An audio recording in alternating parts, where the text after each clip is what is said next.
All right, so welcome everyone. It's with my great pleasure that today I introduce the presentation of Dr. Claire Oakley. The presentation will be on postpartum anxiety. Dr. Claire Oakley is a senior accredited psychotherapist and counselor specializing in supporting women during their transition into motherhood and early parenting. Claire practices as an existential, relational-centered, integrative psychotherapist and supervisor. She has worked in private practice since 2012, as well as in community, university, and the UK NHS, our primary care settings. Claire's doctoral research explored the lived experience of postnatal anxiety framed through the lens of existential phenomenology. She has presented her work at prestigious conferences and has delivered workshops to organizations specializing in perinatal care. Claire is also a tutor and a supervisor at the New School of Psychotherapy and Counseling in London. And Claire is part of our network at Nobumpnocare, which is a platform to support people in their reproductive journey. And we collect together wonderful professionals in different fields. So really, thank you, Claire, for being here. I'm all ears to attend your lecture today. Thank you, Susie, and thank you for that very warm welcome. I'm really looking forward to talking today about anxiety after birth, a topic very close to my heart. It was the subject of my doctoral research. I've got a presentation ready and lined up. Okay, I will share my screen.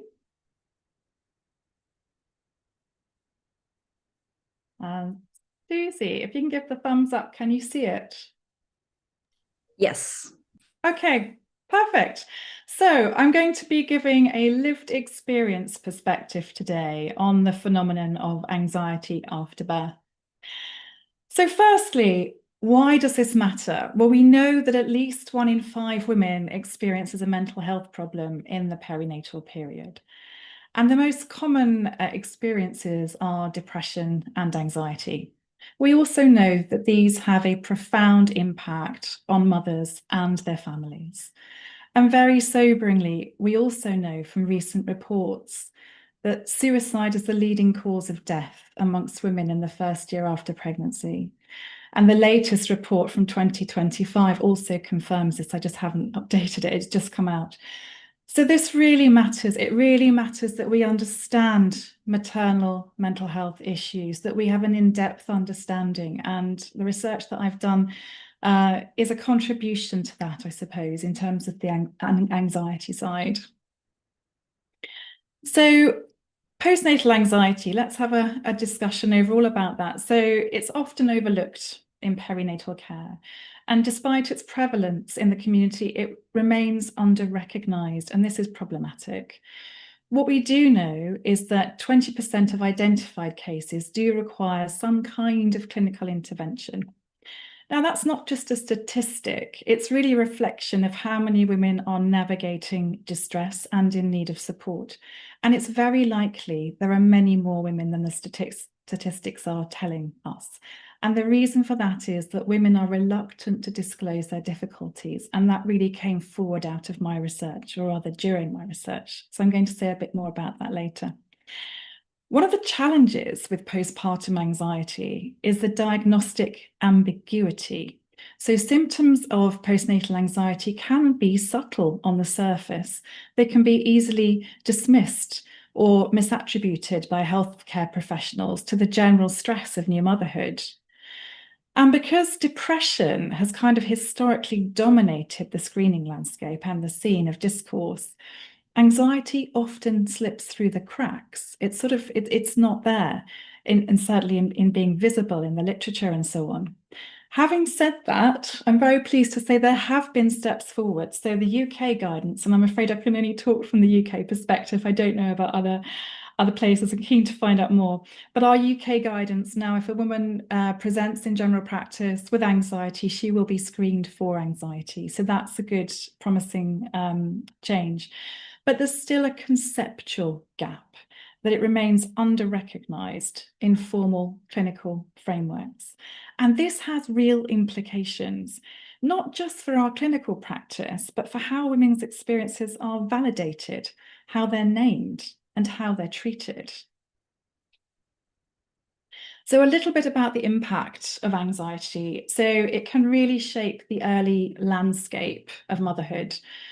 So these studies listed here, Seymour and colleagues found that mothers experiencing anxiety often engaged in fewer close interactions with their infants, not because they don't care, but because they are overwhelmed. This can also ripple into bonding and attachment. So Dawson's work and Dennis's work, both listed here, highlight how anxiety can disrupt the process of mother-baby bonding and attunement. This really matters. Breastfeeding too can be affected. So Dennis's work also found that anxious mothers are struggling with initiating and sustaining breastfeeding. Now, this is deeply distressing, especially in cultures that very strongly promote it. Work by Kingston and colleagues highlighted that maternal anxiety can contribute to delays in cognitive and social development. And this is just a sort of tip of the iceberg of other studies I could talk about. But what the point is really, when we're talking about maternal anxiety, we're not just talking about symptoms, we're talking about real world relationships. We're talking about developmental processes and so much more, as we're going to find out. So I'm coming now onto my research. So there's going to be a couple of slides on the research process and then straight into the lived experience. So the aim of my doctoral research was to explore how mothers experienced anxiety after birth. So not in terms of symptoms, not in terms of diagnostic criteria, but through the lens of phenomenology. This approach is important because it really asks us to pause and consider, what is it like to live through postnatal anxiety? It asks the question. The question I've put here on the screen, how do mothers experience anxiety after birth? On the one hand, might seem deceptively simple, but behind that lies a deeper invitation to listen beyond clinical language and attend very closely to the experience itself. So a very brief, I don't want to get too technical, but a very brief slide on phenomenology. The phrase back to the things themselves comes from Edmund Husserl, who's pictured here on the screen. He's talked about as being the founding father of phenomenology. Back to the things themselves is a methodological invitation. It asks us to return to experience as it is lived before it's interpreted or labelled. So in the context of postnatal mental health, that means setting aside our diagnostic frameworks and listening instead to actually how it is felt, how it is embodied, and how it is narrated by mothers themselves. This really matters. So it's a call to bracket our assumptions of what we might already know about the phenomenon and attend to the lived experience itself, attend to those lived accounts. So this approach asks us to honour the complexity of suffering, really, and to listen for meaning, in these women's accounts, not just symptoms. It's about seeing each mother not as a case, but as a person whose story really does deserve to be heard. So this is my last kind of technical slide, I guess. So it's just the underpinning of my research process for anyone who's interested in qualitative research. I used Van Manen's lived experience approach, existential phenomenology as the guiding framework to this process, where the focus, as I've said, is on lived experience. But Van Manen's life world existentials are put at the centre of this. So we're looking at lived time, lived space, lived body, and lived other. The emphasis is on meaning. It's on embodiment and relational depth. And that's all I'm going to say about this sort of technical part of the research. Because what I want to do today, I know time is limited, I'd like to really start to look at the themes that arose from this research. So each of these themes offers a window into the lived experience. The first theme I've called simply engulfing. It captures the real visceral sense that many mothers described of anxiety arriving not as a fleeting worry, but as something engulfing, intrusive, and often unnameable. It's not just feeling anxious, it's being taken over by anxiety, is what the mothers describe. And I'm going to go into each of these in more depth in the next slides. The second theme we'll be exploring is that of uncertainty. This isn't just about not knowing what's happening, it's about a deeper existential disorientation. And finally, the third theme I've simply called others, that of relationality. Anxiety after birth doesn't occur in isolation. It unfolds within relationships, as we're going to see shortly. So we're going to look at each of these in more depth. So, being engulfed by anxiety, I'm going to now share quotes from the mothers themselves about the embodied experience of being engulfed by anxiety. I'm going to pause in between each different mother's voice, essentially. Okay. The anxiety was engulfing, like when you go on those fairground rides, when you go up to the top and it drops down. That's what it felt like. The nausea, shaking, rapid heartbeat. I was jittery, clammy, nervous, and shaky. I would lay down, but I couldn't seem to stop that constant rapid heartbeat. My stomach was going. It would never switch off. Everything made me jump, like I was walking on a tightrope. I remember the doorbell going off and I would literally jump out my skin. I was constantly ready to run. That's what it felt like. The fight or flight feeling was always there. I was always so on edge. I would get tingling in my entire body, in my fingers, my arms. My heart would start beating faster, and I was always ready for a fight, to lash out over the smallest matters. My heart would be going at 100 miles an hour, and I would need to scream or hit something. This strong physical response really scared me.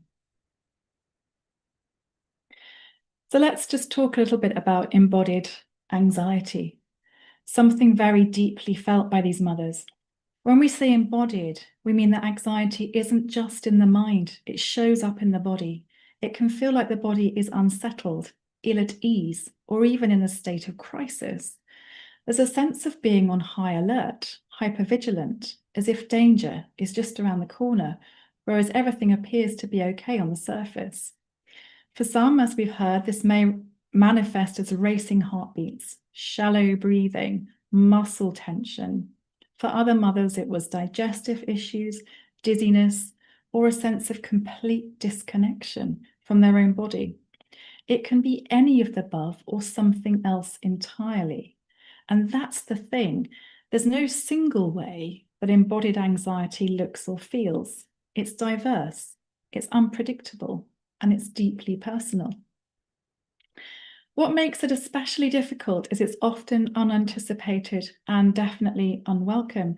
A mother might be holding her baby, watching television, trying to relax, but her body suddenly becomes flooded with a sense of panic or unease. One of my research participants described this to me. These moments can be extremely confusing and frightening for mothers, and they often go unspoken. So when we talk about embodied anxiety in postpartum embodied anxiety, we're not just describing symptoms, we're acknowledging the invisible turbulence that many women are feeling. And we really need to make space for those experiences to be validated, supported, and understood.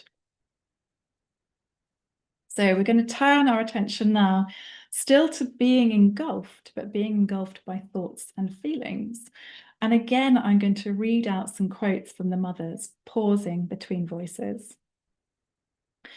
My mind was running so fast, just like being on a platform, and the train doesn't stop there, and it just whizzes straight through.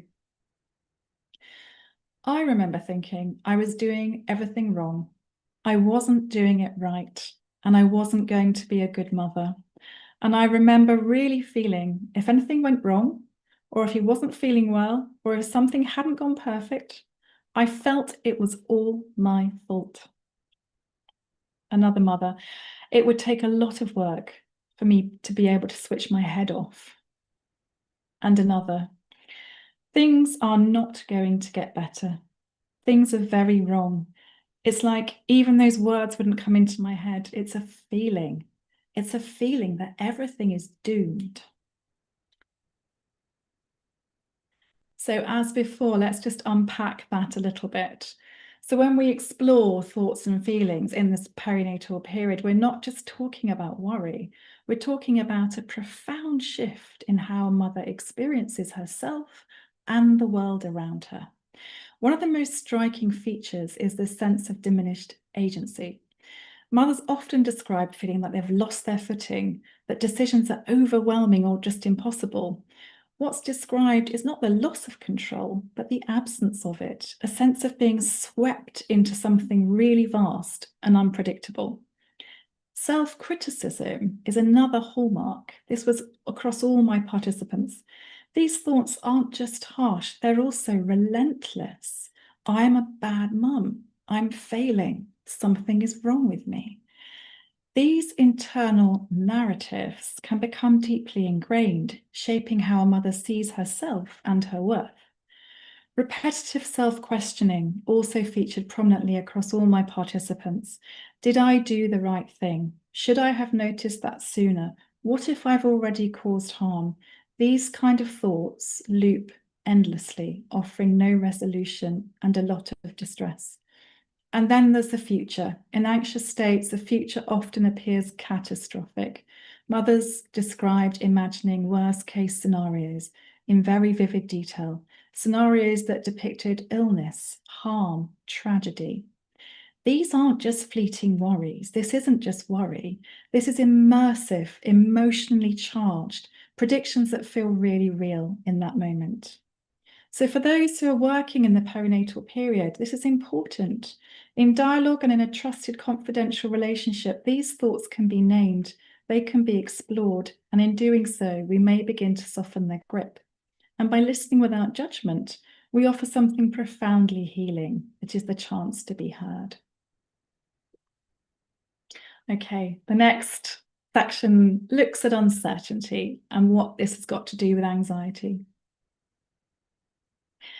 So as before, I'm going to be using quotes from mothers themselves. Listen out for not just what is said, but for what is felt as well. So here we go. Is he going to be okay? Is this the right thing to do? What do you do with a baby? Another mother, I felt like I had to deal with things, but I didn't know how to. I wasn't equipped. I didn't have the skills.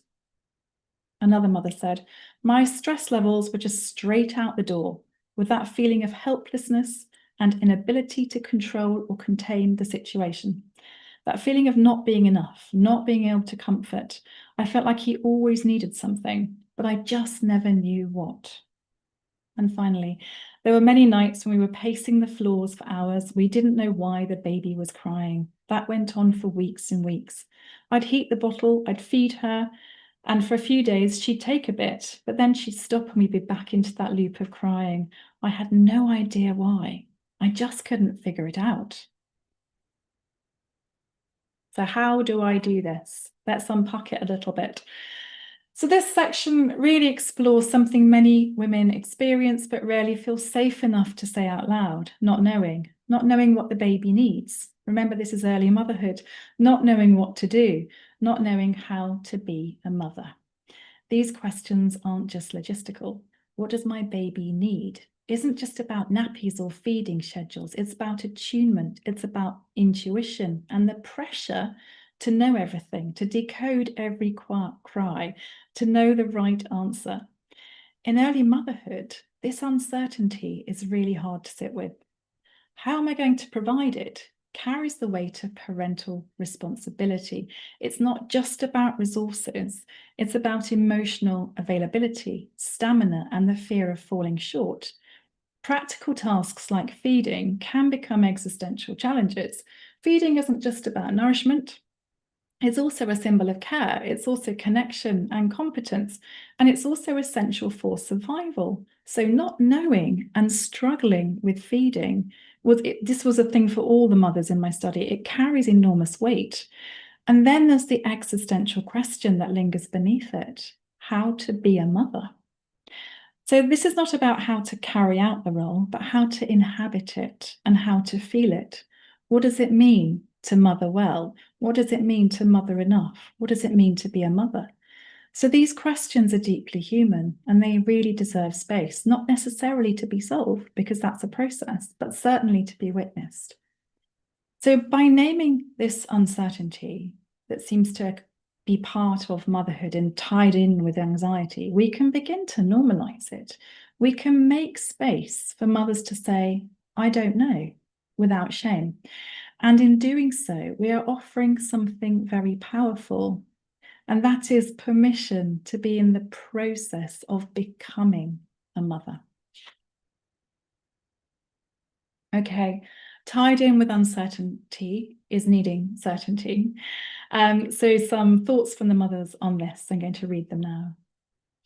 She was feeling cranky and I couldn't understand why, so I'm desperately searching on the internet, looking for an explanation. The main validation I was waiting for was for my son to be comfortable and happy, and he wasn't. I was putting in the effort, doing the reading, looking at the blogs, trying everything, and then still failing. Mothers, new mothers, are on a quest. When uncertainty becomes overwhelming, many mothers instinctively reach for something solid, something that feels like certainty. It makes sense. This isn't a flaw, it's a deeply human response to vulnerability.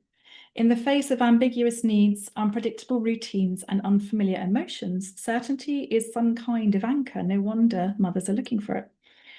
We see this in the way mothers seek out information. So it's Googling symptoms, reading lots and lots of parenting forums, asking professionals for reassurance. It's a search for clarity, for rules, for something really that says you're doing it right, you're doing okay. Sometimes this search can become ritualistic. So some of the mothers in my study said that it became almost obsessive. So it's checking, rechecking, planning, over-preparing for everything. The mothers reported that seeking certainty only provided them with a kind of temporary relief, and that feelings of unease were really quick to return again. So it didn't stop it. So it can look like control on the surface, but underneath, it's a deeper existential anxiety. Am I missing something? Am I causing harm? Am I enough? Okay, the final part of this section is about what if. Again, I'm going to talk through the mother's own words to bring this to life. I can't be by myself with this child.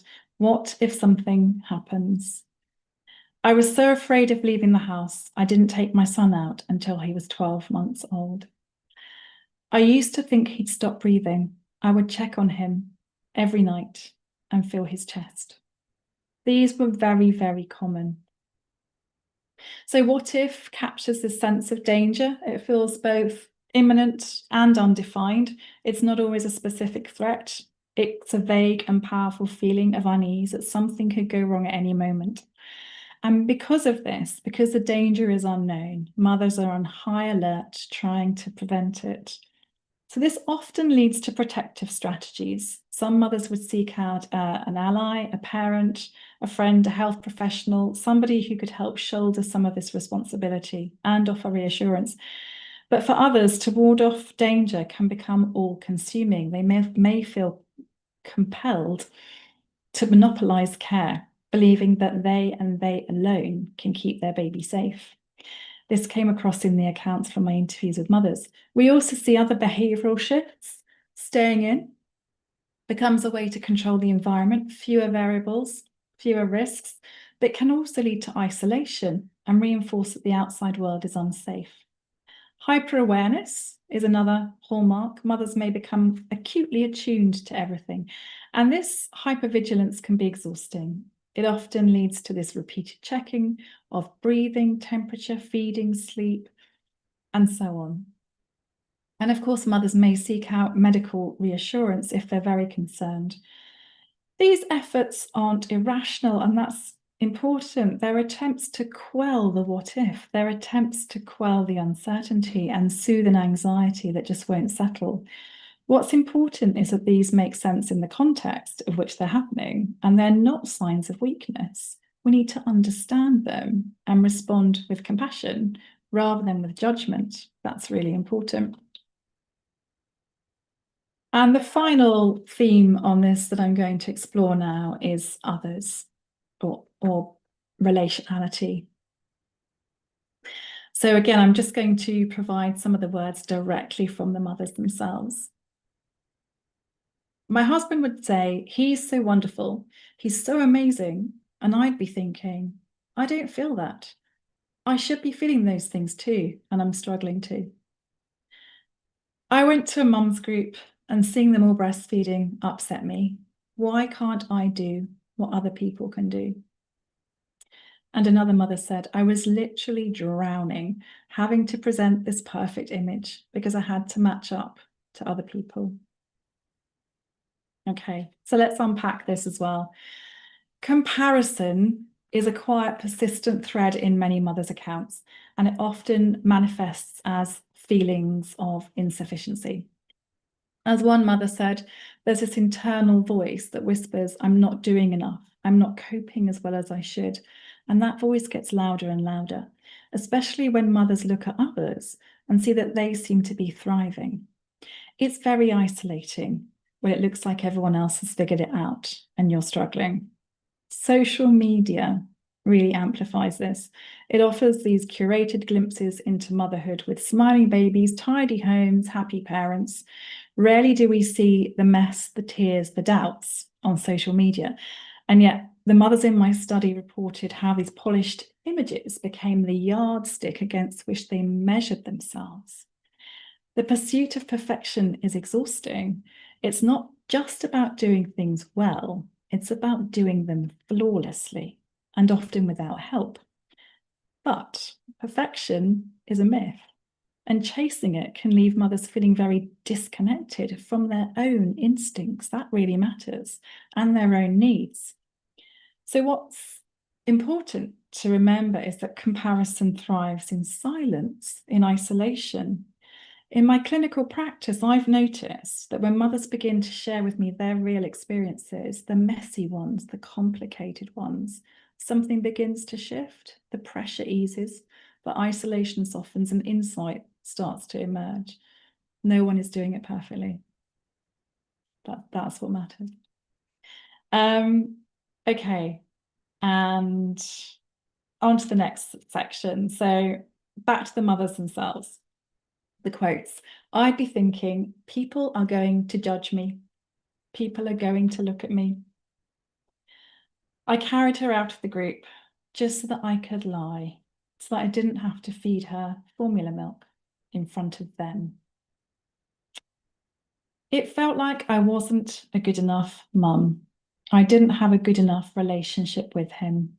It felt like everyone saw this and judged me for it. So this is about what others think. So this explores here, this slide, the invisible concerns mothers experienced from being around others. These often stem from fear of judgment or stigma. So we begin with secrecy. Mothers reported hiding their emotional struggles, not because they wanted to, but because they felt they had to for fear of what others would think of them.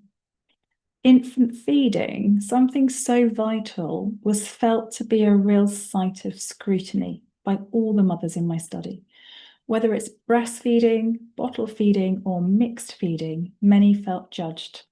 So they tended to retreat, to avoid feeding in public, to avoid that feeling of being judged.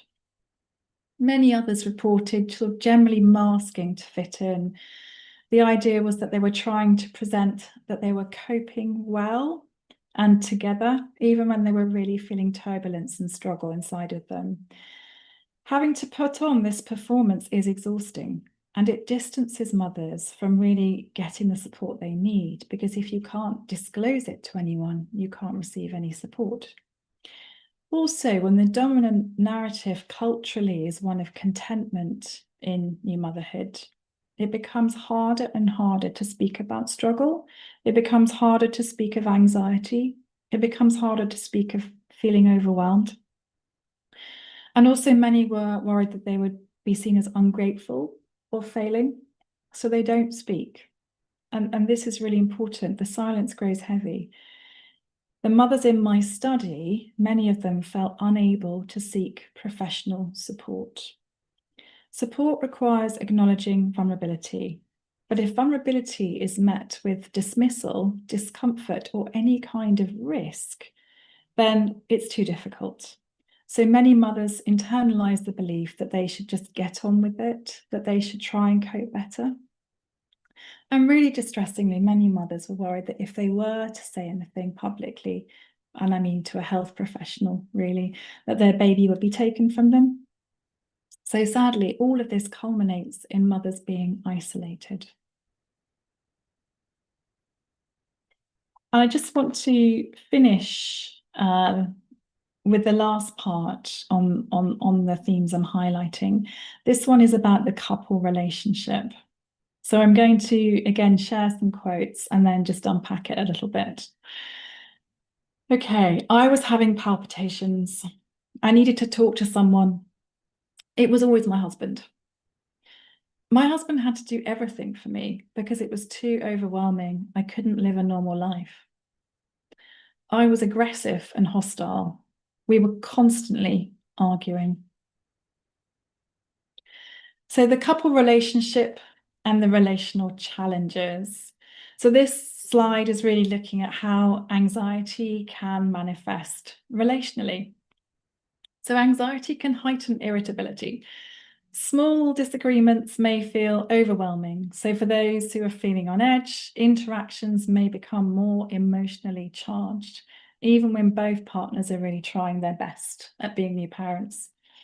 So some mothers sought repeated reassurance from their partners about the baby's well-being, about their own adequacy as a mother, or about the relationship itself. The partner may feel overwhelmed by this, unsure of how to respond, and themselves perhaps emotionally depleted. So the dynamic in the relationship can almost create a kind of loop where anxiety feeds dependency and dependency feeds anxiety. So my study revealed how partners may experience the same situation. So the baby won't stop crying, or a potential medical scare, through different lenses. And this was really difficult. So one partner may catastrophize, the other may minimize. And without space to explore this, then misunderstandings within the relationship can begin to grow. So one partner may become hypervigilant about routines, feeding, safety, or parenting decisions.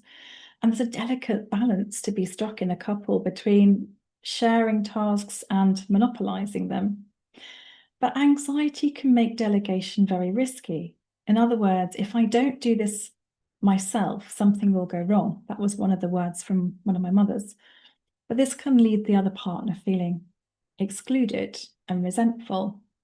So I think what I'm trying to put across here really is anxiety emerges within the relationship itself, in the shared we space, and reshapes the couple's relational field. And all of this is happening while both partners are learning to be parents and to be parents together. Okay. So some reflections on what we've looked at so far. So we're really in the end zone now. So let's look at actually what these accounts have revealed. I hope it comes across that anxiety after birth is not simply a clinical condition. It's a profound lived experience. Through the women's accounts that I've just given a taster of today, we glimpse the emotional complexity of postnatal anxiety.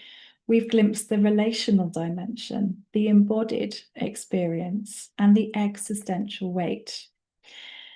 There is a whole philosophical analysis in my thesis on this, which I'm not going to go into today. There's no space, it's another talk. But I hope in sharing something of the lived testimonies today, that these stand on their own, really. They illustrate what this experience is like and challenge reductive thinking. So these lived accounts, they remind us that maternal mental health is not about just identifying symptoms. but about really deeply understanding what is being experienced. And these testimonies also reveal that maternal anxiety is subjective. There is no neat and tidy category. There is no one size fits all to this experience. It vastly depends on so many factors, and I haven't even been able to go into those either. So there's more to this. Okay. So postnatal anxiety matters. It matters that we raise awareness. It matters that we bring our attention to it. It needs more airtime. We need to really think about it. On the one hand, as we've seen, it's about protection, it's about safety, it's about survival. On the other hand, it's also about a gateway to growth, transformation. There's a process that is called matrescence, which you may have heard of. Fantastic book, recently published by Lucy Jones on this topic, called Matrescence, which gives her own lived experience. It's fabulous. It's packed with research. But this quote here on the screen, whoever has learnt to be anxious in the right way has learned the ultimate. This is from Kierkegaard, philosopher, Danish philosopher, in The Concept of Anxiety. This quote reflects the process of learning. This is important. Martin Adams, in his work, is an existential psychotherapist and writer in the UK. He writes, "Anxiety is a teacher." These two quotes kind of go together. Anxiety becomes a guide towards what matters most. It's telling us something. So, postnatal anxiety is not just symptoms. Anxiety is often viewed in clinical practice as something to manage, something to reduce, or something to cure. But what if anxiety is a signal? What if it's a doorway to a deeper understanding of life? It's reflective of uncertainty or change, and new motherhood is certainly absolutely full of that. It can be a confrontation with freedom, choice, mortality. It has a deeper meaning. So rather than curing anxiety, we can dialogue with it, we can understand it, and that brings a completely different lens to it. Whether, I don't know who might be listening to this talk, but all of us in society, we need to listen. We need to be there for new mums. We need to listen with compassion. Compassion fosters understanding and care. Returning to the opening statistics in this presentation, this really matters. Lives are at stake. We really need support, whether we are a friend, a family member, a colleague of someone who's just had a baby who might be struggling. We can all listen with openness. We can all start to listen without judgment. It can make such a huge difference to the individual who might need that friendly face, that friendly ear. So I really wanted to just say that. And another thing, I feel very passionate about this. The women in my study really didn't want to talk to health professionals and disclose their feelings. It worried them. So they were unable to seek support. We really need to break the taboo. So not just to do with anxiety, but everything and anything within this maternal sphere. Support requires acknowledging vulnerability, but if vulnerability is met with dismissal or discomfort or risk, women don't seek support. We really need to work to change the narrative. I'm really passionate about this. And I suppose my reflection, my takeaway for people who might be listening to the talk today is, what can each of us do? Can we do something that matters? You don't have to be a healthcare professional, a counsellor, or a midwife. Just in society, what can each of us do? And I'm just going to end with a quote, which is right at the end of my doctoral thesis, which to me just sort of summed up my work, really, and my insights from this work. To experience maternal anxiety is to be human. If anyone's interested or wants to have a conversation about this work or anything else, my details of my thesis are there. I can be contacted via my website. So please do get in touch. Most welcome to do so. And those are my references. I'm going to stop sharing now. Thank you so much, Claire. This was fantastic. I have the impression that I will have to watch the video more than once because there are pills in every section that are really key. And it's wonderful that you gave a voice to this experience. So it's, yeah. I have one question. Unfortunately, we will have time until we have 10 more minutes, more or less. Okay. I will have one question. I don't know if we have questions from home or from here. One question I had, a curiosity was for your experience, did you notice that anxiety becomes something more exposed in women who had, I don't know, difficult childhood or traumas? Because I mean, I'm imagining the path that each individual does as a personal life, and then all of a sudden, wow, you become responsible for another life. Does that increases anxiety or not?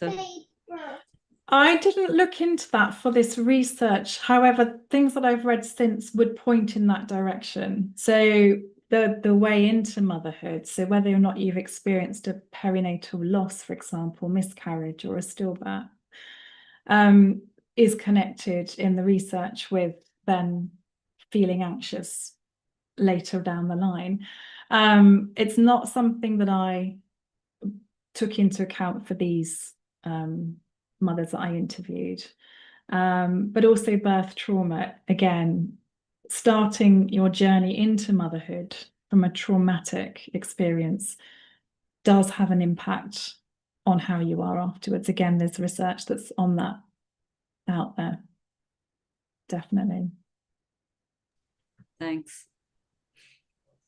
Yeah, who knows? Because also, you know, the sense of insecurity that one might grow, yeah, respect to a miscarriage. I wasn't capable of protecting this child now, which we know it's absolutely false because it's nature and so on. But I wasn't capable to protect the child then. How can I protect my child now?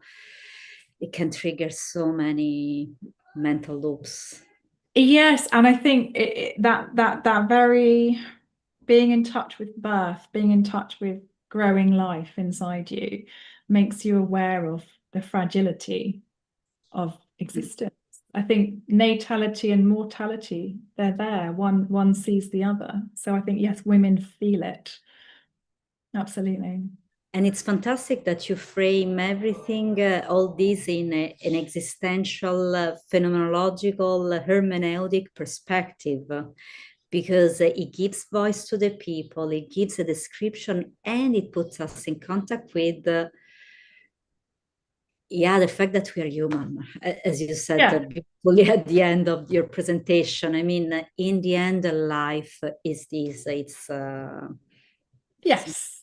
to control, to predict. We have to come at terms with its limits, our limits. Absolutely. And it is, yes, it is growing into and growing through that. You can't predict what's going to happen. You do have to make it up as you go along. It is perilous, but in doing so, you're learning. It is that process of learning and becoming. Absolutely. Yeah, which is very existential. Very existential in the end, yeah. Yes. I don't know if we have more questions. I check a moment online. Doesn't seem so. I don't know if Charlotte had a question. Hi. Hello. What's the difference between postnatal depression and postnatal anxiety? Good question.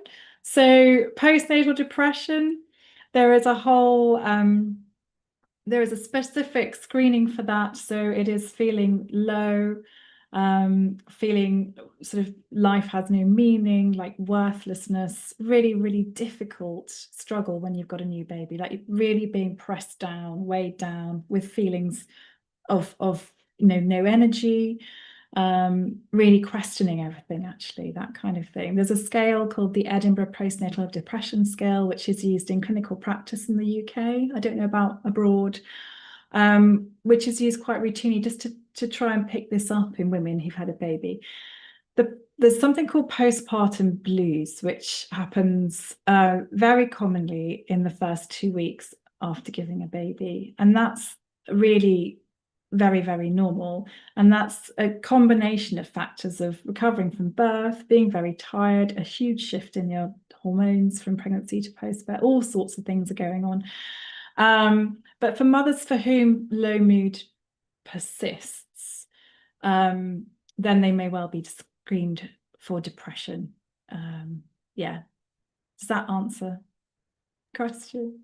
Yes. Can I just ask one more question? Why don't women feel they can talk to other women about it? Why don't they have mothers' meetings where they all say this is just terrible and I want to throw my baby out the window? Why can't, what stops parents from being able to do that? It's a really good question. I think it's to do with culture. The women in my study and the women I talk to in my clinical practice, there's a real awareness of needing to do things well, needing to get it right, not being able to fail. And actually that's a kind of cultural narrative, I think. When you can get women together in groups, so there's things called postnatal groups in the NHS. Often after you've had a baby, you're invited to become part of this postnatal group. And if it's facilitated well and with openness and real lack of judgment and compassion, these groups have been found to be extremely beneficial for the well-being of mothers if it's facilitated well and people can be open. Because actually once you start to share your experiences and share them honestly, someone across the room will go, me too. Someone else will go, yes, I also feel like that. And then it becomes much more of a group who is understanding of one another, that actually we're in this together. We're all brand new. We're all trying to work this out. Therapeutic groups as well have been found to be very, very good for new mothers. So working in groups with women who are feeling overwhelmed, struggling, sort of really struggling with low mood. Groups have been found to be really good for that, because it does bring that sense it's not just me. And that's the thing. It's being isolated that's so frightening. Yeah. Thanks, Charlotte. Really good question. Susie, do you have anything to add? No, you said everything beautifully. I mean, and these are such difficult questions because there's a world underneath. So thank you for your ability to pinpoint the main problems around this issue. Oh, thank you. So thanks again for being part of this webinar series. It was a wonderful presentation, and I personally learned some tricks, ideas that I need to keep in mind. And yeah, I hope our path cross soon in other work together. Lovely. Thanks so much, Susie. I've really welcomed being part of it. Thank you.